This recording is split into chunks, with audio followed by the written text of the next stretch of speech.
Okay, this is the blower fan to the exhaust right here. This is what we're going to be changing out. I've already disconnected the wires to it. And if I show you right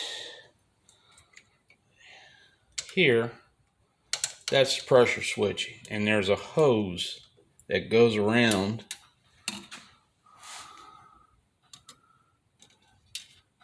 to the fan housing. Sometimes that will get stopped up and it'll not let this open, which will throw it into a safety. And the other parts in here is right here is the gas regulator.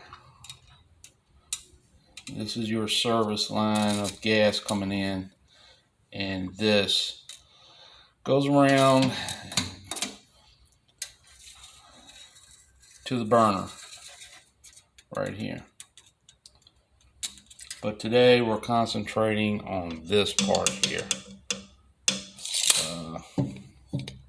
If you listen to it, it's loose. It's not. It's well worn. This unit's about 20 years old.